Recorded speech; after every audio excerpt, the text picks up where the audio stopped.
ግራንድ አፍሪካ ረን በዲሲ ኦክቶበር 11 ማህበረሰባችንን ለማሰባሰብ የመጀመሪያው ትውልድ ልጆችን ከባህላቸው ጋር የበለጠ ለማቀራረብ ለተለያዩ በጎ ስራዎች ገቢ ለማሰባሰብ አብሮነት መሻል ነው በሚል መሪ ቃል በየዓመቱ የሚካሄደው ግራንድ አፍሪካ ረን የ7ኛ ዓመት ዝግጅቱን ዘንድሮ መጪ ኦክቶበር 11 ጠዋት ላይ ያካሂዳል።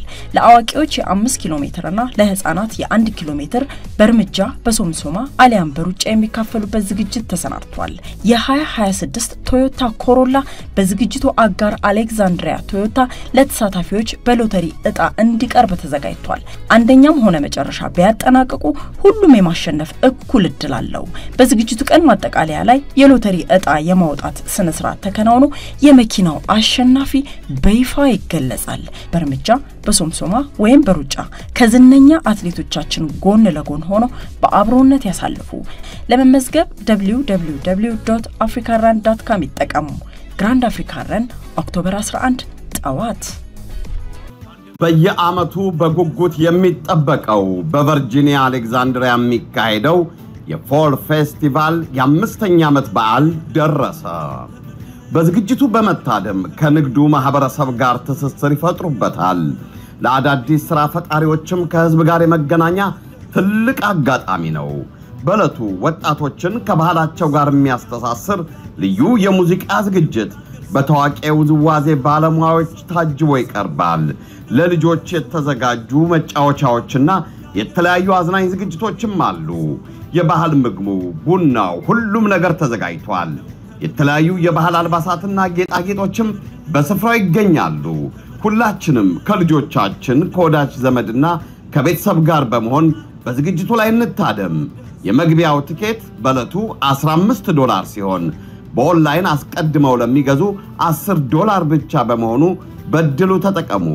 እድሜያቸው ከ12 ዓመት በታች ለሆኑ ታዳጊዎች መግቢያ በነፃ ነው። እሁድ ኦክቶበር 12 ከቀኑ 1 PM እስከ 7 PM 3210 ኪንግ ስትሪት አሌክዛንድሪያ ቨርጂኒያ በሚገኘው በቺንኳምፒን ፓርክ እንገናኝ። አዘጋጅ ECSAC።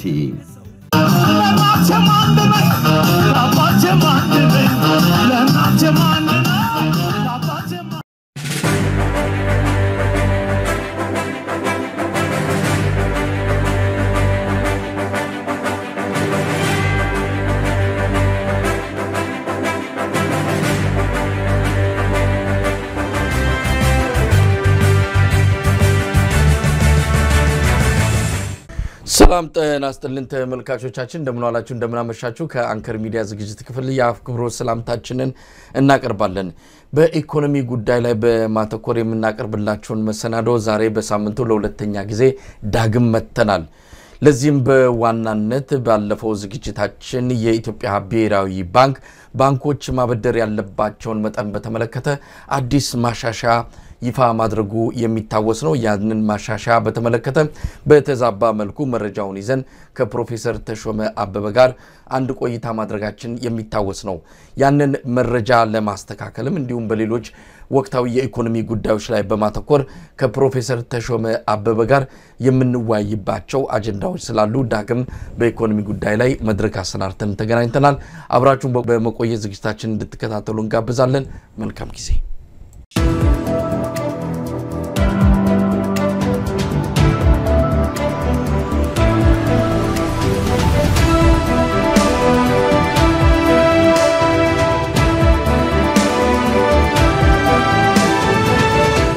ጤና ይስጥልን ፕሮፌሰር ተሾመ። ጤና ይስጥልኝ መሳይ፣ እንዴት ውለህ አድረሃል? ሰላም ነው ወይ? አመሰግናለሁ እንደገና በመቅረቤ። እንግዲህ በሳምንት ለሁለተኛ ቀን ተገናኘን። አዎ አስፈላጊ ይመስለኛል እና ለዚህ ጊዜ ስላደረሰን ጊዜውም ስለፈቀደልን በመልካም ዝግጅት ለአድማጮች የሚገባውን አስፈላጊ የሆነውን ትንታኔ እናቀርባለን። አመሰግናለሁ። ፕሮፌሰር ተሾመ ዛሬ በእርግጥ የተገናኘነው በሌሎች አዳዲስ አጀንዳዎች በመምጣታቸው ቢሆንም ነገር ግን ባለፈው በዚሁ ሳምንት ውስጥ ስንገናኝ የኢትዮጵያ ብሔራዊ ባንክ ባንኮችን በተመለከተ አንድ አዲስ መመሪያ አውጥቶ ነበር።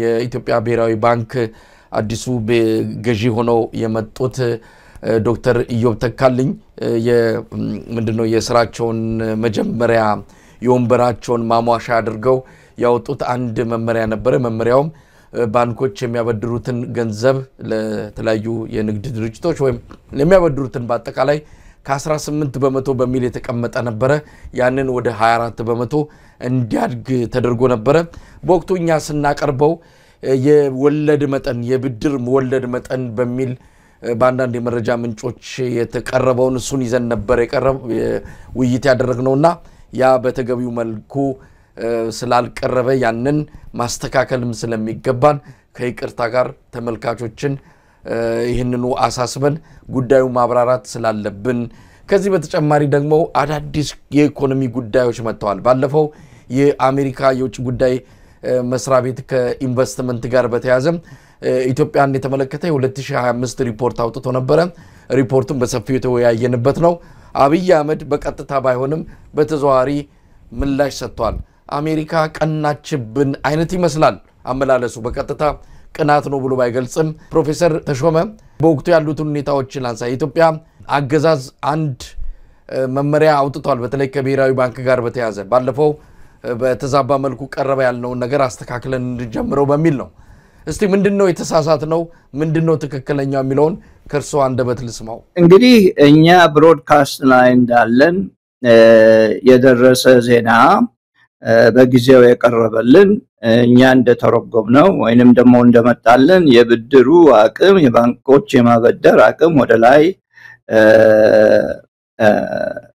በወለዱ ማለት ነው ወለዱ የሚጠይቁት ወለድ ወደ ላይ ከፍ ብሏል የሚል ነበርና ለዛ የሰጠነው በዛ ሁኔታ ላይ የሰጠነው ትንታኔ እንከን የሚወጣለት አይደለም ትክክል ትንታኔ ነው ያቀረብነው ነገር ግን ሁኔታው ሌላ ነው የሆነው ነገር የወለድ ጥያቄ ሳይሆን የአመታዊ የብድር እድገት መጠን ነው አመታዊ የብድር እድገት መጠን ነው የጨመረው ያለፈው አመት ወደ 18% አድርጎላቸው ነበር ብሔራዊ ባንክ ለባንኮች 18% ጨምራችሁ ማበደር ትችላላችሁ ከበፊተኛው አመት የሚል ነበር አሁን ደግሞ የሚለው ወደ 24% በመቶ ወደ ላይ ወጥቶላችኋል ምክንያቱም በ6 ፖይንቶች አሻሽለነዋል የሚል ነው እና የተለወጠው አመታዊ የብድር እድገት መጠን ነው እንጂ ወለድ የሚጠይቁት ወለድ ባንኮች የሚጠይቁት ወለድ አይደለም ይሄም የሚደረግበት ምክንያት ልዩ ልዩ ነገሮች አሉ ይሄን የሚያደርጉበት ምክንያት የፖሊሲው አንደኛ የገንዘብና የብድርን መቆጣጠሪያ ፖሊሲ ቢሆንም በአሁኑ ጊዜ የተጨመረው ወደ ላይ ከፍ ያደረገው ባንኮች የበለጠ ለማበደር እንዲችሉ ከመቀነስ ይልቅ የበለጠ ለማበደር እንዲችሉ የሚረዳቸው የሚያደርጋቸው ነው ይሄም ሲሆን ባንኮች በዚህ አይነት ፖሊሲ ላይ ደስተኛ የሚሆኑ ይመስለኛል እንግዲህ ይሄ ደግሞ ሌላ ነገር እየጠቆመ ይመጣል በአንድ በኩል አንድ ደና ነገር ሲኖር በአንድ በኩል ደግሞ ምናልባት የሚጎዳ ነገር ሊኖር ይችላል እና የኔ አተረጓጓም ይሄ የሆነበት ምክንያት ምናልባት ባንኮች እስካሁን ድረስ አኩርፈው ተቀምጠው ኖሯል አዲሱ ገዢ ሲመጣ ይሄን ለውጥልን ብለው ሎቢ አድርገው ይሆን የሚል ጥያቄ አለ ከዚያም በላይ ደግሞ የነሱ የማበደር አቅም አሁን ፈርጠም ይያለ ሲሄድ እነሱም ገቢያቸውን እየጨመሩ ይሄዳሉ ማለት ነው የሚመጣውን ገንዘብ በሙሉ ሳይሆን የተወሰነውን ማበደር ስለሚችሉ ካበደሩ ደግሞ ወለድ መሰብሰብ ስለሚችሉ በአንድ በኩል ያ 18% ጭንቅላቴ ውስጥ በጣም ይገባል የሚገባበት ምክንያት የብሔራዊ ባንክ ወለድ መጠየቅ የሚጠይቀው ፖሊሲው 15% ነው አንዳንድ ባንኮች ግን እስከ 18% ድረስ ይጠይቃሉ ብድር ሲያበድሩና በዛ መልኩም በአንድ በኩል ጭንቅላት ውስጥ ሊገባ የሚችል ነገር ስለሆነ ማስተካከያው አሁን አመታዊ የብድር እድገት መጠን ነው ያደገውና ለባንኮች ይሄ ጥሩ ዘሬ ነው። ይሄንን ኢንፍሉዌንስ የሚያደርጉ ይሄንን የሚያበረታቱ ይሄንን ውሳኔ ያበረታቱት ምንድናቸው ለሚለው ትንሽ ምርመራ ሳደርግ አንደኛ ምናልባት ብሔራዊ ባንኩ የባንኮችን ያሰራር ቅልጥፍና ያየ ይመስለኛል። ኢትዮጵያ ውስጥ አሁን ባንኮች ቀልጠፍ እያሉ ሄደዋል። አንዳንድ የሚያደርጉት ነገር በጣም ግሩም የሆነ ነገር ነው እያደረጉ ያሉት። ይሄን ለማስረዳት ትንሽ ወደ ኋላ እንዲሄድ ይፈቀድልኝ መሳይ። በማንኛውም ሀገር ሎን ቱ ዲፖዚት ሬሽዮ የሚባል ነገር አለ። የብድርና የዲፖዚት ምጠና የሚባል ነገር አለ። ያ ከ80 እስከ 90% ከሆነ ባንኩ የሚያበድረው በጣም ደፋር በሆነ መንገድ ነው ማለት ነው። ከ80% በታች ከሆነ ባንኩ ያለውን ዲፖዚት በደንብ ይጠቀምበታል፣ አልተጠቀመበትም ማለት ነው። የኢትዮጵያን ባንኮች ሎን ቱ ዲፖዚት ሬሽዮ ወይንም ደግሞ ብድርና ዲፖዚቱን ሳጣምረው የኢትዮጵያ ባንኮች 78% ላይ ነው ያሉት። ይሄ በዓለም ደረጃ ሲታይ ጥሩ ነው የሚባል ደረጃ ላይ ነው። ስለዚህ ባንኮቹ እየሰሩ ያሉት ዲፖዚታቸውን እየተጠቀሙ ያሉት በሚገባ መንገድ ነው ማለት ነውና የቅልጥፍናው ያሰራራቸው ቅልጥፍና የተሻሻለ መሄዱን ያስረዳኛል። ሁለተኛ የተቀማጭ ገንዘብ እንቅስቃሴ ዘዴዎች ምን አይነት ዲፖዚት እንደሚያመጡ ባንኮቹ እየሰለጠኑ ወይንም ደግሞ የተቀላጠፉ መሄዳቸውን ያሳያል። ይሄ እና ይሄ ኮሚቴው የናሽናል ባንክ ኮሚቴውም ይሄንን ውሳኔ ሲያደርግ ምናልባት በዚህ ተደስቶ ሊሆን ይችላል።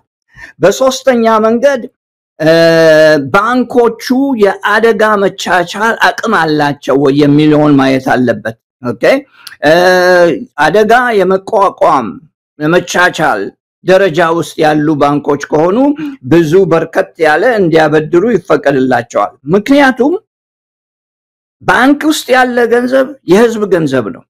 የብሔራዊ ባንክ ወለዱን ብቻ ሳይሆን የሚቆጣጠረው የሰውንም ጤንነት ወይንም ደግሞ የሰውን ሀብት ደህንነትም መቆጣጠር አለበት እና የአደጋ መቻቻላቸው ጥንካሬ ምናልባት ለዚህ ለኮሚቴው አስደሳች ሆነው የታዩ ይመስለኛል። ይሄ ነው ሌላው ምልክት። በአራተኛ መንገድ የገበያና የኢኮኖሚ ሁኔታ ምናልባት እየተለወጠ ይሄደ ይመስላል። ይሄ ለምን እየተለወጠ ስል ጥሩ ነገር ነው ማለት አይደለም፣ መጥፎም ነገር ነው ማለት አይደለም። የገበያው ምናልባት የደከመ ከሄደ ብሔራዊ ባንኩ ማድረግ ያለበት ምንድነው? እባካችሁ አበድሩ ማለት አለበት እየደከመ ከሄደ እና ይሄም አንድ ሌላ ምልክት ነውና የትኛው ከነኚህ ከአራቱ ምልክቶች የትኛው ጠንክሮ እንደታየው ለብሔራዊ ባንክ ለኮሚቴው ለማወቅ አልችልም። ነገር ግን ከአራቱ ከጠቀስኳቸው ነገሮች አንዱ የበለጠ ያዩት ይመስለኛል። ለዚህ ነው ከፈት ያደረጉላቸው ብድሩን እንዲያሳድጉ ከፈት ያደረጉበት ምክንያት በእነኚህ ነገሮች አስተያየት ነው ለማለት ፈልጌ ነው።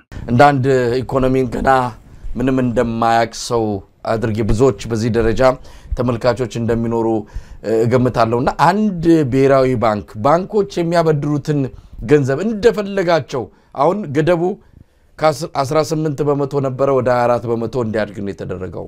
ለምን ገደብ አስፈለገ? ለምን እንደፈለጉ አበድሩ? እንዲህ አይነት ነገር አለ አሰራር። ምናልባት እዚህ ላይ ትንሽ ማብራሪያ ቢሰጡን ብዬ ነው። እሺ ይሄ ትልቅ የፖሊሲ ብቻ ሳይሆን የፕሪንሲፕል ጥያቄ ነው።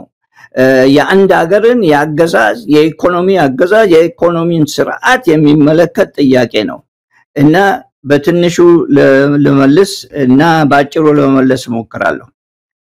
ይሄ ሎን ቱ ዲፖዚት ሬሽዮ የሚባለው ትልቅ የሞያው ዘርፍ ነው። የአንድ ብሔራዊ ባንክ ከሚያስፈልገው በግዴታ ከሚያስፈልገው በላይ ኢትዮጵያ ውስጥ ያ 7% ነው። እያንዳንዱ ባንክ በብሔራዊ ባንክ ማስቀመጥ ያለበት 7% ያለፈው ወር ኦኬ ካለፈው ወር አቨሬጁ የዲፖዚቱን 7% ብሔራዊ ባንክ ማስቀመጥ አለበት። ከዛ ውጪ በሰለጠኑት ሀገሮች እንደሚደረገው ባንኩ የራሱን ስራ እንዲሰራ መፈቀድ አለበት። ባንኮቹ የራሳቸውን ስራ እንዲሰሩ መፈቀድ አለበት። ማየት ያለበት በየአመቱ መቆጣጠርና ኦዲት ስለሚደረጉ ይሄ ሎን ቱ ዲፖዚት ሬሽዮ የሚባለው አደጋ ላይ ከደረሰ እሱን አቁሙ የማለት እና ምክር የመስጠት የዛን ጊዜ ደግሞ በሙሉ ከፍተኛ ብድር የሚያቀርቡ ከሆነ አቁሙ ለማለት የሚያስችል የፖሊሲ አቅም አለው ብሔራዊ ባንክ። ለምን ይሄንን እንዳላደረጉ ኢትዮጵያ ውስጥ አይገባኝም። በምን አይነት መንገድ ወለዱን ብቻ አስቀምጠው ወለድ ይሄን ያህል ወለድ መጠየቅ ትችላላችሁ ብለው ይሄን ያህል ደግሞ በብሔራዊ ባንክ ማስቀመጥ ትችላላችሁ ግዴታው ነው ካሉ በኋላ ሌላውን እንደፈለጉ እንዲያደርጉት ለምን እንዳልፈቀዱላቸው ሊገባኝ አልቻለም። ያንን ለመመለስ በጣም ያስቸግረኛልና የጠየቀው ጥያቄ መሰረታዊ ጥያቄ ነው። የባንክ አገዛዝ ጥያቄ ነው። የኢኮኖሚ አመራር ጥያቄ ነውና ሌሎች መረጃዎች እስኪመጡ ድረስ ይህን ጥያቄ ለሌላ ጊዜ ባልፈው በጣም ደስ ይለኛልና በተወሰነ ጊዜ ጥሩ መልስ ለመስጠት እሞክራለሁ የዛን ጊዜ። ነገር ግን እኔም ይሄን ጥያቄ ብዙ ጊዜ አንስቼ በልዩ ልዩ መንገድ ለማየት ሞክሬያለሁኝ። አንዱ ዋናው ነገር ምናልባትም መሳይ ባንኮቹ የጠነከሩ ስላልሆኑ አንደኛ፣ ሁለተኛ ያሰራቸው ቅልጥፍና በጣም ቆንጆ ያልነበረ ስለነበረ፣ ሶስተኛ እንደ ኢትዮጵያ ያሉ ሀገሮች በተለይ ኢትዮጵያ በልማድ ያሉ ነገሮችን ወደፊት የምንገፋ ስለሆነ በኢኮኖሚ ውስጥም እንደዛው አይነት ያለ ነገር ስለሆነ ያም በብሔራዊ ባንክ በልማድ የሚሰራ ስራ ስለነበረ እነኚህን ነገሮች ለማክሸፍ ወደ ጎን ለማድረግ አስቸግሯቸው ሊሆን ይችላል። ሌላ ጉዳይ ካለ በጊዜው እንደርስበታለን። ፕሮፌሰር ተሾመ እንግዲህ ያው በዋናነት ባለፈው ይሄንን መረጃ በተመለከተ በተለያየ መልኩ አንዳንዴ መረጃ ሲመጣም እንግዲህ ያንን መረጃ በትክክል አቅርበነው ካልሆነ ይቅርታ ጠይቀን ትክክለኛው ይሄ ነው ብለን በዛ አንፃር ትንታኔ በእናንተ በባለሙያዎች ዘንድ እንዲሰጥ ማድረግ ኃላፊነትም ስላለብን ነው። ስለዚህ በተወሰነ ተዛብቶ በቀረበው መረጃ ምክንያት የተፈጠረውን ክፍተት እንግዲህ ከይቅርታ ጋር በመግለጽ ነው ተመልካቾች እንግዲህ አሁን እርሶ በገለጹትና ባብራሩት መልኩ እንዲታወቅ የምንፈልገው። ለማንኛውም ፕሮፌሰር ተሾመ ባለፈው ስንገናኝ በዋናነት ትልቁ ትኩረት አጀንዳችን የነበረው የአሜሪካ መንግስት የውጭ ጉዳይ ሚኒስቴር መስሪያ ቤት ኢትዮጵያ ላይ ኢንቨስትመንትን በተመለከተ የ2025ን አጠቃላይ ሁኔታ የሚመለከት አንድ ሪፖርት አውጥቶ ነበር። ሪፖርቱ መነጋገሪያ ሆኗል። የአብይ አህመድ አገዛዝ እስካሁን ይፋዊ የሆነ ምላሽ አልሰጠም። ከባድ ሪፖርት ነው። ለዚህ ሪፖርት የአብይ አህመድ አገዛዝ ነጥብ በነጥብ በእያንዳንዱ በቀረበው ጉዳይ ላይ ምላሽ ይሰጣል ብለን ስንጠብቅ አብይ አህመድ ከሶማሌ ክልል ሄደና እንደው የልጅ ጨዋታን ያደረገው እውነት ለመናገር እንዲህ ስንናገር ምናልባት አብይን አህመድ ስለምንቃወመው አይደለም። በዚህ መልኩ የአንድ መንግስት ምላሽ ሊገለጽ አይገባም። ይሄ በጣም አደገኛ ጉዳይ ነው። የኢትዮጵያን ህልውና የመጪ ጊዜዋን አጠቃላይ እንቅስቃሴ ከሌሎች ሀገራት ጋር የሚኖራትን ግንኙነት የሚወስን ነው። ባለሀብቶች ኢትዮጵያ ሄደው ሳንቲማቸውን እዛ መዋለ ንዋያቸውን ለማፍሰስ ውሳኔ ላይ ለመድረስ እንዲህ አይነቱ ነገር ላይ ግልጽ የሆነ መረጃ ሊያገኙ ይገባል።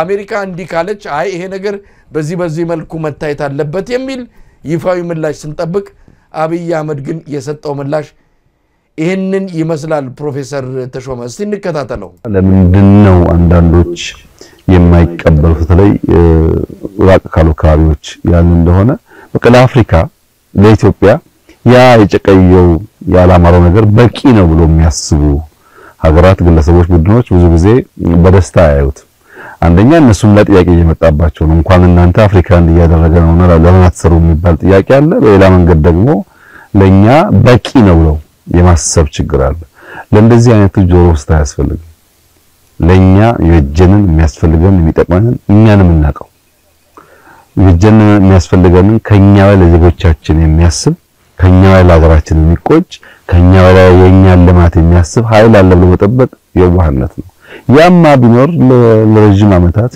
እንዲሆን ባልቀረን ነበር እቺ ሀገር በዚህ ሰው መወከሏ በራሱ የሚያሳፍርም ጭምር ነው እውነት ለመናገር እንዲህ አይነት መልስ አይሰጥም እንዲህ አይነት መልስ በእውነት ሊሰጥ የሚችልም አይደለም አሜሪካ ቀናች አይነትም ይመስላል እንደው ቃል በቃል ባይገልጸውም አሜሪካ በእኛ ቀናች የሚልም በጣም ይሄ የጻናት ብሽሽቅ እንዴት ብዬ እንደምገልጸው አላቅም ለማንኛውም እርሶ በተረዱት መልኩ ይህንን ምላሽ እንዴት ያዩታል አሜሪካ አሁን ከኢትዮጵያ የምትቀናበት የኢትዮጵያ አጠቃላይ የዘመናት በጀት እኮ ያንድ መስሪያ ቤት አሜሪካ ውስጥ በጀት እንኳን መሆን የማይችል እኮ ነው እንዴት አይነት መንጠራራት ነው እንዴት አይነት ነው አይምሮ የዚህ ሰውዬ ያምሮ ስሪት ያምሮ የተዋቀረበት ሁኔታ ሊጠና ይገባዋል መሪ ስለሆነ ነው ማንንም ሰው ቢሆን ችግር የለውም ከቁብም ላይ አንቆጥሮ እንችላለን ግን መሪነት ወንበር ላይ ስለተቀመጠ የሚናገረው ነገር በተወሰነ ደረጃ እንደው መንግስት ቢሸት ምን አለበት ከሚል ኢትዮጵያን ከማሰብ ወንበሩን ከተቀመጠበት ወንበር አንፃር እንደው መልስ ምን አለ ያንን የሚመጥን መልስ ቢሰጥ የሚል ነበር ግን ለዛ አልታደለም ሰውየው እንዲ ነው ሁሌም ባሪው ይሄ ነው አዎ ካፌ ላይ ወሰድከው ይሄ ባህራዊ የሰውየው ባህሪ ነው በአንድ በኩል እንዳዳመጥኩትና አሁን እንደ አሰብኩበት ያንድ እኔ 7ኛ ክፍል ሆኜ እንደዛ ነበር ማስበው ይመስለኛል ከዛ የበለጠ ለማሰብ የምችልበት መንገድ አልነበረኝም ኤክስፖዝድም አልነበርኩም በጊዜው ነገራችን ላይ ፕሮፌሰር ተሾመ እሱም ከ7ኛ ክፍል ነው ያቋጥረጠውና 7ኛ ክፍል ያለ ሰው የሚያስበው ነው ማለት ነው እያሰበ ያለው አሁን እኔ ያሰብኩትን ነገርኩ 7ኛ ክፍል ሆኜ ያሰብኩት ማስበው አይነት ነገር ነበር ይሁን እንጂ መሳይ ይሄንን ያህል ስልጣን ላይ ተቀምጦ ይሄንን ያህል ከሰዎች ለማዳመጥ ችሎታ ተሰጥቶት አሜሪካ በእኛ ትቀናለች የሚል ሁሉ ጊዜም ሌሎችን የሌሎች ስህተት መሆኑን የሚያረጋግጥ አቋም ነው ይሄ የሌሎች ስህተት ነው የኔ ስህተት አይደለም የሚል አቋም ነው እነዚህ አይነት አስተሳሰብ ያላቸው ሰዎች የፖለቲካ ችግር አይደለም ያለባቸው መሳይ የአይዲዮሎጂ ችግር ነው ያለባቸው የአይዲዮሎጂው ችግር አብይንም የያዘ ይመስለኛል ማስተዋል ያልቻለ ሰው መምራት ያልቻለ ሰው አገርን መቀመቅ ውስጥ እየከተተ ያለ ሰው በገዛ ህዝቡ ላይ ይጥፋ ብሎ የወሰነ ሰው ከዚህ የበለጠ መልስ እንዴት እንጠብቃለን በምን አይነት መንገድስ እንጠብቃለን መሳይ አንጠብቅም እኮ ይሄ ነው እንግዲህ አየ ሁሉም ሰው ብዙ ጊዜ ብዙ ካዳመጥከው ብዙ ተሰማለህ ከዛ ፈረንጆች ምን ይላሉ ብዙ ያየው ሰዎችን ብዙ ካየው በኋላ ውሻዬን መርጣለሁ ይላሉ ውሻዬን መርጫለሁ ይላሉ ፈረንጆች እንደዚህ ይላሉ እና መልሱ ይሄ አልነበረም መልሱ ምንድነው መሆን የነበረበት ይሄ ልክ ነው ይሄ ልክ አይደለም ይሄ ተሳስታችኋል ይሄንን አርመናል ወይንም ይሄንን ለውጠናል የሚል ነበር መልሱ መሆን ያለበት አሁን በኢትዮጵያ የሚቀና ሀገር ማን ነው ያለው የት ሀገር ነው ያለው ጎረቤትስ እንኳን አሉ እንዴ ኢትዮጵያ ትበልጠናለች ብለው የሚቀኑ ጎረቤቶች አሉ ሶማሌ ባደረገችው ነገር ስንት ነው የተረበሽነው ሁላችንም ኢትዮጵያ ስንት ጉድ ገብታለች በሶማሊያ እንኳን በሆነው ሶማሊያ እችን የምታክል ሀገር ጅቡቲ የበሬ ግንባር ማታክል የበሬ አፍንጫ ማታክል ሀገር ወደ ግራና ወደ ቀኝ የምታዞረው ሰውዬ አለማሰቡንና በደንብ የሀገሪቱን ጉዳይ አለመረዳቱን የሚያሳይ ነው ከዚያም በላይ ደግሞ እኛንን የምናቀው ነው ያለ እኛንን የምናቀው ባለፈው ንግግራችን ላይ በአንድ ሰው ትከሻ ላይ ያለች ሀገር መቀመቅ ነው የምትገባ ምን ጊዜም ቢሆን ምክንያቱም የሌላን ሰው ምክር የሌላን ሰው አስተያየት አይቀበልምና እኛንን እናቀውስ ማለቱ እኔ ነኝ የማቀው ከሌላ ከማንም ሰው ጋር አላዳመጥም ማለቱ ነውና ይሄ ራሱ የአይዲዮሎጂ ችግር እንዳለበት የሚያሳይ ነውና ኢትዮጵያኖች መሳይ ቅርታ አድርግልኝና በዚህ ጉዳይ ኢትዮጵያውያኖች አኗኗራቸው እርስ በርስ በመተባበር ነው እርስ በርስ እየተባበሩ ነው አንዱ ካንዱ ያዳመጠ አንዱ አንዱን እየሰማ ነው ኢትዮጵያውያኖች የሚኖሩት እና እሱ ለብቻው አንድ ሀገር ውስጥ ለብቻው የሚኖር ይመስለኛል አነጋገሩና መልሱ በዚህ ጉዳይ ላይ በቂ ነው ብዬ አልገምትም ፕሮፌሰር ተሾመ እንግዲህ እርሶ የኢኮኖሚ ባለሙያ ኖት በተወሰነ ደረጃ ፖለቲካውንም የሚመለከቱ ኖት ስለዚህ ሰውዬ ብዙ ነገር ያልነው ነገር አለ ለማንኛውም ፕሮፌሰር ተሾመ የጠበቁትን ምላሽ ነው ከአብይ አህመድ አገዛዝ የሰሙት አይ በጭራሽ እንደዚህ አይነት መልስ ይሰጣል ብዬ አላሰብኩም አንደኛ ቅድም እንዳልኩት ይሄ ትክክል ነው ይሄ ትክክል አይደለም በዚህ በኩል እናሳምረናል በዚህ በኩል ያንን እናሳምራለን የሚል ነገር ነው መልስ ማለት ከዛም በላይ ደግሞ ይሄ ውሸት ነው የሚለውንም ማስረዳት ከነማስረጃው መስጠት አስፈላጊ ነው ያ ነው አንድ መሪ ማድረግ ያለበት ወደ ኋላ ትንሽ መለስ ልበልና የሙስናን ጉዳይ ነካላ አድርገው አብይ አህመድ በኢትዮጵያ ኢኮኖሚ ላይ ኢንቨስትመንት ለማምጣት እየሞከረ ነው ይሄ ነው እኔ የምፈልገው እኔ ነኝ የማቀው ያለ ነው ያደረገ ያለው ግን ፈረንጆች ኤክስትራክቲቭ ኢንደስትሪ የሚሉትን ነው ኤክስትራክቲቭ ከመሬት የሚወጣ ነገርን ብቻ የሚያሳይ ልክ ኮሎኒያሊስቶች ያደርጉት የነበረውን ነው እሱም ያደረገ ያለው ለምንድነው ይሄ ጠቃሚነቱ ለአብይና ለጓደኞቹና ለመንግስት ባለስልጣናት ኤክስትራክቲቭ ኢንደስትሪ በጨረታ መሰጠት ያለበት ነው እነሱ ግን መርጠው ለአንድ ሰው የናርግ ለሌላ ሰው ያናድርግ ብለው የሚሰጡት ነው እዛ ላይ የሚቆረጥ ቅናሽ ሊኖራቸው ይችላል የሚሰጣቸው ሙስና ገንዘብ ሊኖር ይችላል የሚሰጣቸው ድርሻ ሊኖር ይችላል ለዚህ ነው ኤክስትራክቲቭ ኢንደስትሪ ወይንም ደግሞ የከመሬት የሚወጣ አይነት የማዕደን አይነት ነገር እየተባለ ኮንትራክት የሚሰጠው ልክ ሳውዲ አረቢያ ያረግ እንደነበረው እሱም እንደዛ ያደረገ ነው ይሄ ለአገር ለጊዜው ይጠቅማል ወደፊትም ሊጠቅም ይችላል ኦፍ ኮርስ ምን ያህል ከመሬት ውስጥ እንደወጣ ምን ያህል እንደተመረተ እነኚህ ሁሉ ወሳኝ ነገሮች ናቸው ነገር ግን ልክ ኮሎኒያሊስቶች እንዳደረጉት በዘላቂ ወደፊት ኢትዮጵያን አገሪቷን የሚመራ የሚጠቅም ነገር ካልሰሩ በስተቀር አንድ ቀን ቁልጭ ማለቱ አይቀርም ምሳሌ ልስጥ ሳውዲ አረቢያ ብዙ ጋዝ አላት መሬት ውስጥ የተቀበረ ያንን ሲሸጡ ለብዙ አመት ከረሙ ለብዙ ጊዜ ሀብታምም ሆኑ ነገር ግን አሁን የሚመራው ሳውዲ አረቢያን የሚመራው ሰውዬ ይሄ ነገር ጥሩ አይደለም አንድ ቀን ይሄ ነገር ያልቃል ከዚያም በላይ እኛ ሌላ ስራ መስራት መማር አለብን ሌላ ኢንደስትሪ መፍጠር አለብን ማኑፋክቸር ማድረግ አለብን ያንን ካልተማርና ያንን ካላሰመርን በስተቀር በዚህ ኤክስትራክቲቭ ኢንደስትሪ ከመሬት ውስጥ የሚወጣ ሀብትን ብቻ በመሸጥ ለመኖር አንችልም ያም ያንለቀ ያነሰ ነው የሚሄደው በሚል የሳውዲ አረቢያን ኢኮኖሚ ወደ ሌላ መንገድ እየለወጠው ነው ያለው ዩናይትድ አረብ ኤሚሬትስ እሱኑ ያደረገ ነው ያለው አብይ ገና መጀመሩ ስለሆነ ሌላ ነገር ደግሞ ለማድረግ በጭራሽ ስላልቻለ አገሪቷን ለመግዛት በጭራሽ አልቻለም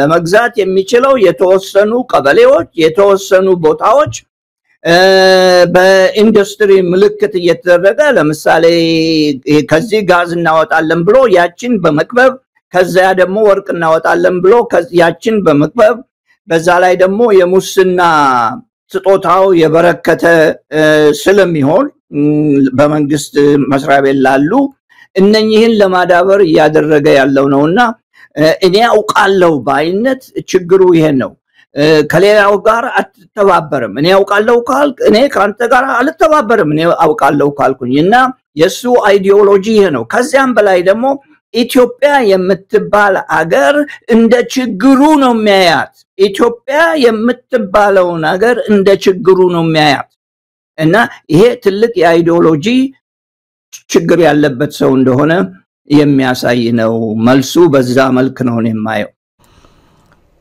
ፕሮፌሰር ተሾመ እንግዲህ እንደማንኛውም ኢትዮጵያዊ የሆነ ነገር አብይ አህመድ ወይም ደግሞ የሱ አገዛዝ መልስ ይሰጣል ብለን ጠብቀን ነበር ምክንያቱም ሰላም የለም ማለች አሜሪካ በተለይም በኦሮሚያና በአማራ ክልል ሰላም የለም ያ ብቻም አይደለም ታጣቂዎች አሉ የመንግስትም ሰዎች አሉ ንብረት ይዘርፋሉ ይወርሳሉ ያንን የሚያስጠብቅና የሚከላከል አቅም ያለው መንግስት የለም አለች ለዛ ደግሞ አብይ አህመድ የለም እኔ አቅም አለኝ እንዲ ነው የሚል መልስ ጠበቅን ግን የለም ብዙ ነገሮች አነሳች አሁን ቀደም ሲልም በተጠቀሰው በኮሪደር ልማት ላይ በ10 ሺዎች የሚቆጠሩ ተፈናቅለዋል ስትል አይደለም ያፈናቀለው እንዲ ነው ብሎ ዝርዝር መረጃ አንዳንድ መንግስት እንደው መንግስት መምሰል የሚችል ከሆነ እንደዛም ነገር አላየንም በታክስም ጉዳይ ላይ በሙስናም ጉዳይ ላይ በሌሎችም ጉዳይ ላይ አሜሪካ ዝርዝር ነገር ነው ዝም ብሎ እንደሱ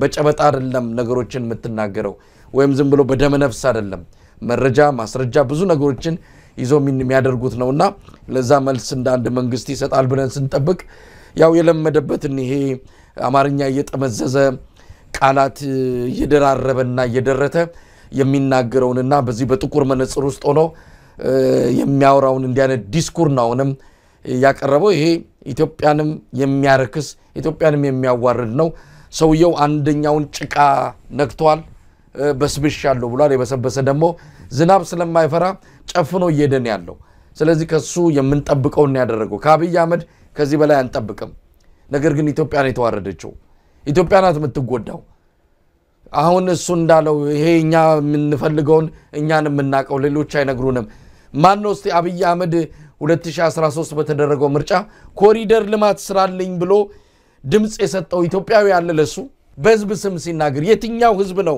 አብይ አህመድ ኮሪደር ልማት ስራልኝ ለዚህ ነው መመርጥህ ብሎ ድምጽ የሰጠው አለ ወይ እንዲህ አይነት ማጭበርበር ቀጣፊነት ክህደት እንዲህ አይነት መሪን ኢትዮጵያ እንዴት ነው ለአንድ ቀን እንኳን ተሸክማ የምትሻገረው ይሄ አብይ አህመድ አይደለም ያጠፋው የኢትዮጵያ ህዝብ ነው ከማንም በላይ መታገል ያለበት ከማንም በላይ በቃ ማለት ያለበት የኢትዮጵያ ህዝብ ነው እንደው ፕሮፌሰር ተሾመ እዚህ ላይ ምን ማለት ይቻላል የኢትዮጵያ ህዝብ ጠይቋል ኮሪደር ልማት ስራልኝ ብሎ አይ እንግዲህ የኢትዮጵያ ህዝብ የሚጠይቀው ማን ጋር ሄዶ ይጠይቃል ፓርላማው የሚያዳምጥ አይደለም ከዚያም በላይ ደግሞ ጠቅላይ ሚኒስትሩ የሚያዳምጠውን ሰው ካጠገቡ ማጥፋት እንደማለት ወይንም ደግሞ ምክር ስጠኝ እንደማለት የሚናገረውን ሰው አጠገቡ ማስቀመጥም አይወድም አያስፈልግ አሁን ለምሳሌ በብሔራዊ ባንክ ላይ ይሄ ሶስተኛው ተሿሚ ይመስለኛል ካልተሳሳት ሶስተኛው ተሿሚ ነው ይሄ አንድ ነገር ነው የሚያሳየው ምክንያቱም ሰውየው ከሌሎች የሌሎችን ዕውቀት ለመቀበል የማይፈልግ መሆኑን ከዚያም በላይ ደግሞ ከየቦታው ወደ ቦታው የሚያዞራቸው ሰዎች እሺ ባዮች እንጂ ይሄ ነገር በዚህ መንገድ ይሰራ የሚሉ አለመሆናቸውንም የሚያሳይ ነው እና ከሰውየው ብዙ ምን ተጠብቅ ያለ አይመስለኝም ፓርላማን እኮ ገንዘቡ ከየት መጣ ብላችሁ አጠይቁኝ ያለ ሰው ነው ከዚህ የበለጠ በአንድ የአገር ባለስልጣን ላይ ከፍተኛ ውርጅብኝ ከዚህ የበለጠ ሊኖር አይችልም ናው ኢትዮጵያውያኖች ጥፋት ነው ያልከው ሁላችንም እናጠፋለን እኛም አጥፍተናል ሁላችንም ደግፈናል ይሄን ሰውዬ ከመጀመሪያው ግን ከደገፍነው በኋላ አወቅን ምን አይነት ሰው እንደሆነ ከዛ በኋላ መሸሽ ጀመርን ሁላችንም ምክንያቱም የሚባለውና የሚደረገው ሌላ ነገር ሆነ የፖለቲካ ነገር ሁላችንም በፖለቲካ እንሳሳታለን ብዙ ሰው ይሳሳታል ያንድን ሰው የልቡን ስለማጣቅ ትሳሳታለህ ነገር ግን የሰውየው የደበቀው አይዲዮሎጂ ግልጥ ብሎ እየመጣ ስለሄደ እኔ ከእንግዲህ ወዲያ የሚመጣው የኢኮኖሚ ችግር ብቻ ሳይሆን የኢኮኖሚ ችግሩንም ቢያልፍ ያንንም ቢያልፍ ነው ማለት ያንንም ቢያልፍ በብድርም ሆነ በሌላ መንገዶች የኢኮኖሚ ችግሩን ቢያልፍ የአይዲዮሎጂ ችግሩ ከኢትዮጵያ ህዝብ ጋር የሚያጋጨው ስለሆነ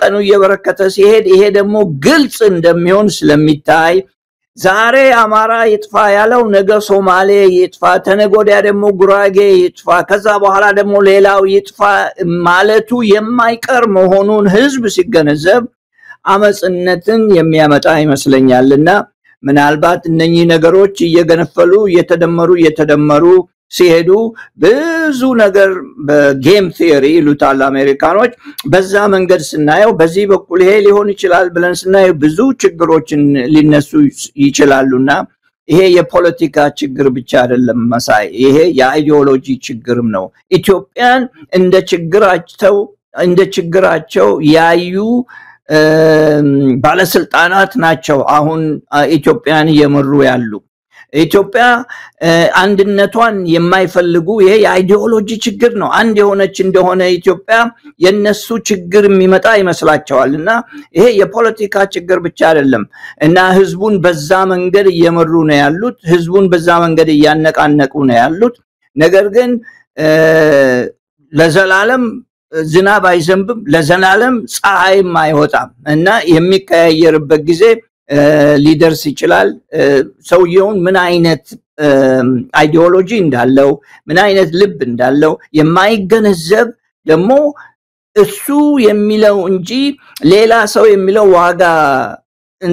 ዋጋ የመንሳት አይነት አይዲዮሎጂ ስላለው ሁሉም እየተገነዘበው ይሄዳል የዛን ጊዜ የህዝባዊ አመጹ በእኔ አስተሳሰብ ምናልባትም ኢትዮጵያን ሊቀይራት ይችላል የሚል ሐሳብ ያስገነዝበኛል እንግዲህ ፕሮፌሰር ተሾመ አንድ ሰው ወይ በትምርቱ የሆነ ነገር ተሻግሮ አንድ ደረጃ ላይ ይደርሳል ብለን ያ የተማረበትን ሁኔታ እንጠብቅ ይሆናል ወይ ደግሞ በትምርቱም ካልሆነ በልምድ ደግሞ የሆነ ነገር ይሻገራል አንድ ሰው ሙሉ እንዲሆን ደግሞ በተቻለ አቅም በትምርትም በልምድም የሆነ ነገር ላይ ደርሶ የሆነ ነገር ተሻግሮ የሆነ ነገር አይቶ በሆነ ነገር ተጠርቦ በሆነ ነገር ተሞርዶና እንደው አንድ ነገር አግኝቶ ያልፋል ብለን ያንን ነገር ምን ጠቅስለት ሰው አይደለም በትምርቱም የለም በልምዱም የለም ዝም ብሎ ድንገት እንደ ነገር ወርዶብን ማአት መከራ የሆነብን ሰው ነው ይሄ ሰውዬ ለማንኛውም ሶማሌ ክልል ያለውን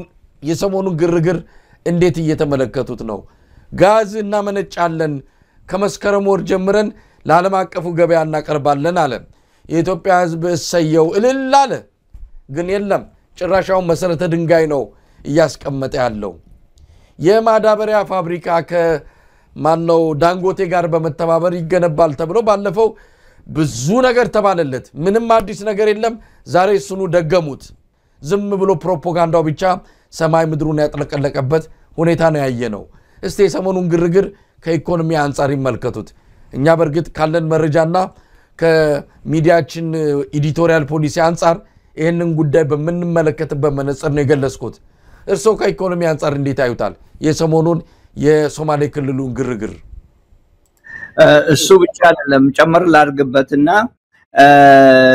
እነኚህ ሁሉ በብድር ገንዘብ በኢትዮጵያኖች ስም የተበደረውን ገንዘብ ለዛ እየተጠቀመበት ነው የሚጠቀምበትም በየጊዜው ዩቲዩብ ላይ የሚለጠፍ ብዙ ከየት መጡ ተብሎ የማይታወቁ እየተገዙ ይለጠፋል እዛ ላይ የሱን ፕሮፓጋንዳ ለማስተላለፍ ወደ ጋዙ ጉዳይ ሊሄድ ስንት ጊዜ ነው ኢትዮጵያ ቱቦ ተሰርቶ በጅቡቲ ሊሄድ ነው ከዛም በላይ ደግሞ ነገ ሊመረት ነው ከዛም በላይ ደግሞ ተነጎዳ ይሄና ሊመጣል ተብሎ ስንት ጊዜ ነው የተነገረው በየሳምንቱ እኮ ይወጣል እንግዲህ በአንድ ቀን ምናልባት እናየዋለን ይሄን ነገር አንድ ቀን ምናልባት ደግሞ ጥፍት ብሎ እንዲሁ ሊቀር ይችል ይሆናልና የሚታመን ነገር የለም ከአብይ የሚመጣ ከኢትዮጵያ መንግስት አሁን የሚመጣ ነገር የሚታመን አንድም ነገር የለም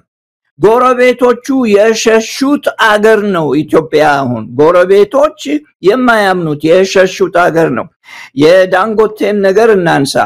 የዳንጎቴ ነገር ምናልባት ይሄ ነገር እውነት ከሆነና ወደፊት የሚፈጸም ከሆነ ጠቃሚነቱ ለኢኮኖሚው ጥሩ ነው፣ ለገበሬዎች መልካም ነው፣ ስራም ሊፈጥር ይችላል፣ እስከዚህም ላይሆን ይችላል። ግን በግብርና የተመሰረተ ነገሮችን ሊያስፋፋ ይችል ይሆናል። እሱንም መናገር የምንችለው በእውነት ሆነ ለማለት የምንችለው ይሄ ሲፈጸም ነው። በዛ ላይ ለሱ ቃል የተገባለት ምንድነው? ምን አይነት የታክስ ሆሊዴይ ነው የተሰጠው? ምን አይነትስ ልዩ አኮሞዴሽን ነው የተሰጠው? እነኚህ ነገሮች ሁሉ ለማወቅ አልቻልንም። ዋናው ግን መሳይ እነኚህ በየቦታው የሚደረጉት ትናንሽ ነገሮች ብቻ ትናንሽም ባይሆኑ በእኔ ሐሳብ እኔ አሁን ከምለው ነገር በታች በጣም ትናንሽ ነገሮች ናቸው ብዬ ነው የማስበው። ዋናው ትልቁ በጣም ሁላችንም ማሰብ ያለብን አብይ የፈጠረው ኢትዮጵያ ውስጥ የማይታይ የሞት ማዕበል ነው የፈጠረው። ኢትዮጵያ ውስጥ የማይታይ ስለማይታይ አይቆጠርም። ስለማይቆጠር ማንም አያውቀውም። ማንም ስለማያውቀው ማን ጠፋ ወዴት ገባ ብሎ የሚጠይቅ የለም። የሞት ማዕበል ነው አብይ መንግስት የፈጠረው ኢትዮጵያ ውስጥ። በየቦታው በየጥሻው የሚሞተው ያልታየው ያልታወቀው ሰው አንስቶ የማይቀብረው በየቦታው አለ። ህፃናቶች አሉ፣ ሴቶች አሉ፣ ወንዶች አሉ፣ ሽማግሌዎች አሉ። ይሄ ነው የሚያንገበግበው የኢትዮጵያ ጉዳይ። ሰው ሲሞት ለማየት እንኳን እንፈራ ነበር ልጆች ሆነን። ሰው ሲሞት አሁን አልፎ እንዳውም ሂዱ ግደሉ ብሎ የሚያስገድል ነው። ጋዝ መዋሸቱ ስለ ዳንጎቴ ስለዛ መዋሸቱ አነስ አድርጌ ነው የማየው። የሞት ማዕበል ያመጣ መሪ ነው እና ይሄ ሰውዬ በምንም አይነት መንገድ ተቀባይነት እንዲኖረው የሚፈልግ ሰው ካለ ምናልባት ጭንቅላቱ መመርመር ያለበት ያ ሰው ነው። ፕሮፌሰር ተሾመ እንግዲህ ወቅታዊ ሁኔታውን በተመለከተ ምናልባት በሌላም ጊዜ ሌላ ነገር ልንን እንችላለን። ይሄ ሰሞኑን የፈጠረውን ከዚህ ሶማሌ ክልል ሄዶ እቺ ወቅቱን ጠብቆ ነው ታይሚንጉን እንመልከተው። አዲስ አበባ ላይ እንዲህ አይነት የህዝብ መጨናነቅ ፈጥሮ አይመለከተኝም ሊል ይችላል። ሌላ ምንም ታሪክ የለውም። ሶማሌ ክልልም የሄደበት ሁኔታ ግርግር ነው። ከግርግር ያለፈ ከጫጫታ ያለፈ ምንም ነገር እንደሌለ የኢትዮጵያ ህዝብ በደንብ ሊገነዘበው ይገባል። 30 ከመቶ የነዳጅ ጭማሪ ተደርጓል። በነገራችን ላይ በዚህ ሰዓት ላይ ኬንያውያን እፎይ ብለዋል። እፎይ ያሉት የመብራት መቆራረጥ በመቅረቱ ነው። የመብራት መቆራረጥ የቀረው ደግሞ ከኢትዮጵያ በሚያገኙት የኤሌክትሪክ መስመር ምክንያት ነው። ዛሬ ኢትዮጵያውያን በኤሌክትሪክ መቆራረጥ ብዙ መከራ ያያዩ ነው። ኑሯቸው ተስተጋግሏል። ብዙ ፋብሪካዎች ተዘግተዋል። ብዙ ኢንዱስትሪዎች ከጫውታ ውጭ ሆነዋል። ባለፈው አንድ ወዳጅ ወደ አዲስ አበባ ደውዬ ነበር የግድቡ ምርቃት ጊዜ። እንዴት ነው የግድቡን ትዕይንት እንዴት አየው ስለው ወን አላየሁትም። ለምን አልኩት። ምክንያቱም መብራት ጠፍቶ ስለነበረ ቴሌቪዥን አልከፈትኩም ማለት። እንዴት ይመልከተው የምርቃቱን የግድቡን ምርቃት እንኳን ለመመልከት መብራት አልነበረም። ኢትዮጵያን የገቡበት ፈተና ይሄ ነው። ኬንያውያን በኢትዮጵያ በረከት መብራት መቆራረጥን እፎይ ሲሉ ኢትዮጵያውያን ግን የመብራት ታክስ የመብራት ቫት ተጨምሮባቸው ለዛውም ያንንም እየከፈሉ በመብራት መቆራረጥ መከራ እየበሉ ያሉበት ሁኔታ ነው። ኢትዮጵያ ላይ ያለው ነገር እውነትን ለመናገር ከአእምሮ በላይ ሆኗል። ሰሞኑን ማዳጋስካር ውስጥ የውሃና የመብራት መቆራረጥ ለምን ተከሰተ ብለው ፓርላማው መንግስት ካቢኔውን እንዲበትን አድርገዋል። ኢትዮጵያውያን ምንድነው ይሄንን ሲያዩ? ሰሞኑን ሞሮኮ እየታመሰች ነው። ሞሮኮ ህዝባዊ አመጽ ተቀጣጥሏል። ምክንያቱ ደግሞ ለውሃ ለመብራት የሚያስፈልገውን ገንዘብ ኳስ ሜዳ ሰራህበት ብለው ነው። ኳስ ሜዳ ለምን ሰራህበት ነው? እንዲህ የሚጠይቅ ኢትዮጵያዊ የለም። አብይ አህመድ ፋብሪካ ዘግቶ አብይ አህመድ የመስኖ ፕሮጀክቶችን ዘግቶ ኳስ ሜዳና መዝናፈሻ ሲሰራ ማንም የሚናገረው የለም። ጭራሽ አጨብጭቡለት እንደዚህ አይነት መሪ የለም የሚል ነገር ነው እየሰማን ያለ ነው ምን ማለት ይቻላል ፕሮፌሰር ተሾመ ምናልባትም እያንዳንዱ ሰው የራሱን ጥቅም ያየ ከዚያም በላይ ደግሞ የፖለቲካ መሪዎቹ የከሰሩ ስለነበሩ እነሱን ለመከተል ከባድ ሆኖበት ታይቶትም ሊሆን ይችላል ከዚያም በላይ ደግሞ ጊዜያዊ ጥቅም ኢትዮጵያ ውስጥ በጣም ችግረኛ ህዝብ ስለሆነ ያችን ጊዜያውን ጥቅም ላለማስቀረት ሲል ምናልባት ዝም ለማለት የሚፈልግ ይኖር ይሆናል ነገር ግን በዚህ ጊዜ ዝም ያለ መቀመቅ ውስጥ ሲገባ ምን እንደሚወጣው የባሰ ነው እንጂ ጥሩ ነገር ሊመጣ አይችልም እኛ አይደለንም ይሄንን ምንለው ዋናው አርስታችን አሜሪካ የጻፈው ማስረጃ ነው አንዳንድ ሰዎች እኔ የጻፍኩት አንተ የጻፍከው ይመስላቸዋል የናህል አሜሪካ ባዳምጠን ግሩፕ ነበር አሜሪካኛንን የናህል አዳምጠን ምናልባት እኛ ምንለውን ይሰማ ይሆናል አንዳንድ ሰው ሊያዳምጠው ይችላል ነገር ግን አሜሪካ ነው ያለው ይሄንን እኛ አይደለንም ያልነው ይሄ የድጎማ ጉዳይ ትንሽ ነቃል አድርጋትና ስላነሳት ድጎማ የተነሳ ነው ይሄም የሚነሳበት ምክንያት አንድ ምክንያት አለ የዓለም የንግድ ድርጅትን ለመቀላቀል ኢትዮጵያ እንትን ያረጋች ነው ወጣ ገባ ያሉ ነው ሌላ ቀን እንደርስበታለን እሱ በሌላ ቀን እንመጣበታለን እና ከዛ ውስጥ አንዱ መደረግ ያለበት እያንዳንዱ የሚደረገው ድጎማ መገለጽ አለበት ያንን መግለጽ ደግሞ ለአንድ ድርጅት ብቻ ለአንድ ሀገር ብቻ ሲሆን በሁለትዮሽ በ166 ሀገሮች ማየት አለባቸው ይሄንን ነገር ያለውን ድጎማ ምክንያቱም ወደፊት ኢትዮጵያ እዚህ ማህበር ውስጥ ከገባች እዚህ ድርጅት ውስጥ ከገባች ተከራካሪ ወይ ተፎካካሪ ስለምትሆን እና አንዱም ሊያነሱበት የሞከሩበት ምክንያት እንግዲህ ቅደም ተከተል ነገር ስላለ ማለት ነው አንዱም ይሄ ሊሆን ይችላል ሁለተኛ ደግሞ ተጠቃሚዎቹ ነዳጅን ከመግዛት ወደ ኤሌክትሪክ መኪና ለመግባት ለማስገደድም ሊሆን ይችላል ብዙ ምክንያቶች ሊኖሩ ይችላሉ ዋናው ግን የሆነ ያለው የሚደረገው ነገር በሙሉ ሰውን ከአቅሙ በላይ እንዲኖር ያደረገው ነው ይሄ ነው እንግዲህ መደበኛው ነው ከአቅሙ በላይ ደሞዙ የማይመጣጠን የሚኖርበት ኑሮ ወደ ያሽቆለቆለ የሚሄድበት ዘመን ያደረገው ነው እና ድጎማ ማጣቱ ወደዛ ነው የሚልከው ሰውን ወደዛ ይልከዋል ማለት ነው እና እነኚህ ሁሉ ችግሮች የተፈጠሩት አብይ ጥሩ ስራ ስለሰራ አይደለም መንግስት ጥሩ ስራ ስለሰራ አይደለም እነኚህ ሁሉ ነገሮች የተበላሹበት ምክንያት ችግሩን ለመፍታት ፍላጎት ስለሌለው ነው ችግሩን ለመፍታት ፍላጎት የሌለበትም አንዱ ምክንያት ሰውን እየከፋፈለ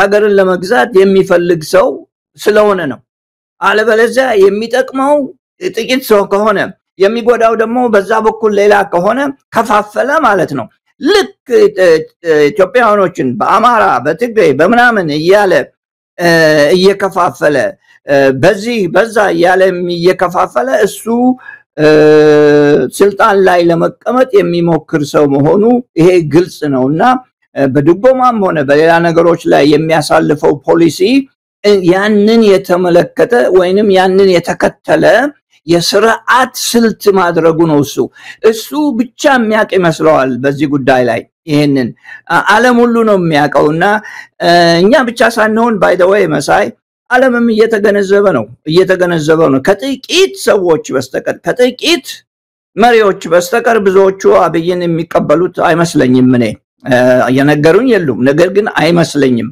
ምክንያቱም እየተገለጸ ምን አይነት ሰው እንደሆነ እየታየ ነው የሱ ሚና የኃይል አሰላለፉ የኢትዮጵያ ኃይል አሰላለፍ አሁን እየተለወጠ መሆኑን ታያለህ ያም አደጋ ይዞ ይመጣል ግብጽ ከነበረችበት ከሩቅ ሜዳ አምጥቶ ወሰን ላይ አስቀምጧታል የሱ ፖሊሲ ነው ያደረገው አለማሰብ ነው ያደረገውና ምን አይነት መሪ ነው እፊቱ ግን ይመጡና አዲስ አበባ ሲመጡ ለስብሰባ እንዴ ቆንጆ ነው ይላሉ። አገርህ መተው መጥፎ ነው አይሉም።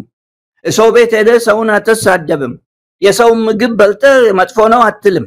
እና መተው this is nice የሚሉ ሁሉ ውሸታቸውን ነው። ሌላ ነገር ለማለት ስለማይፈልጉ ነውና እነኚህን እንደ ትልቅ ድጋፍ እያየ የሱ ጭካኔም ሆነ የሱ አለመገንዘብ ዋናው አለመገንዘብ ነውና እየባሰ የሄደበት ጊዜ ነው። ምናልባት የኢትዮጵያ መፍትሄ ወደፊት ይገኛል ብለን ተስፋ ማድረግ ይኖርብናል። መሳይ ፕሮፌሰር ተሾመ እንግዲህ አብይ አህመድን በተመለከተ እውነት ለመናገር ከዚህ ከአሜሪካው የኢንቨስትመንትን በተመለከተ የ2025 ሪፖርቱን የአብይ አህመድ አገዛዝ የሆነ በጣም የተጠና ምክንያቱም ሀገሪቱ የውጭ ኢንቨስትመንት ያስፈልጋታል ዓለም አቀፍ ተቋማት መጥተው ኢትዮጵያ ላይ ኢንቨስት ያደርጋሉ ለዛ መንግስት በሩን ክፍት ያደርጋል ለዛ ምቹ ሁኔታ ይፈጥራል ከትርክት ጀምሮ ሌሎች ነገሮችን ያደርጋል ሲባል ይሄ ሰውዬ አሁን የሰጠው ምላሽ እውነት ለመናገር ቃሉን መጠቀም ከባድ ቢሆንም ግን ድንቁርና ምን ያህል እዚህ ሰውዬ አእምሮ ውስጥ በደንብ ቤቱን እንደሰራ የተረዳንበት ነው። አሜሪካንን በዚህ በኮሪደር ልማት አይኗ ደም ለበሰ ብሎ እንዲህ አይነት ነገር መናገር የሚያሳፍር ነው።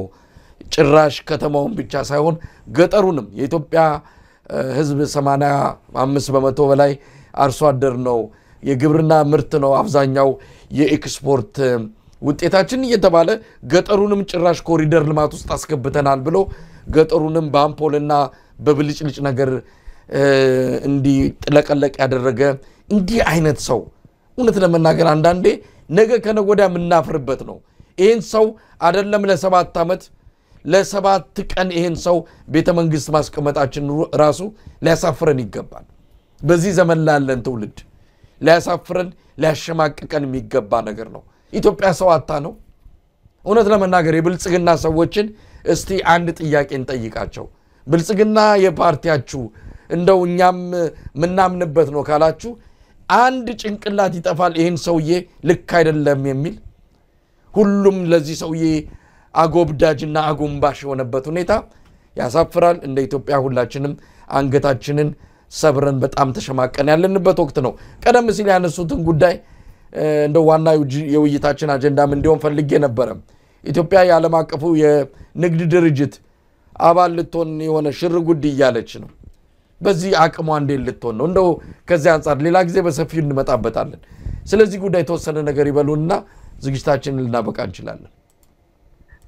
ወደዛ ከመሄድ በፊት ባጭሩ ነው ስለሱ ምን ሌላ ጊዜ ሰፋ ያለ ማብራሪያ እንሰጣለን። በዛ ጉዳይ ላይ ጥናት አጥንተናል እና በዛ ላይ እንሰጣለን። ነገር ግን ይሄ ላልከው ምንድነው ሰው ጠፍቶ ነው ወይ ላልከው እኔም አንተም ሁላችንም በያለንበት የምንታገለው የትግሉ መንፈስ መቀጠል አለበት። መሳይ የትግሉ መንፈስ በአንድ በኩል ብቻ አይደለም።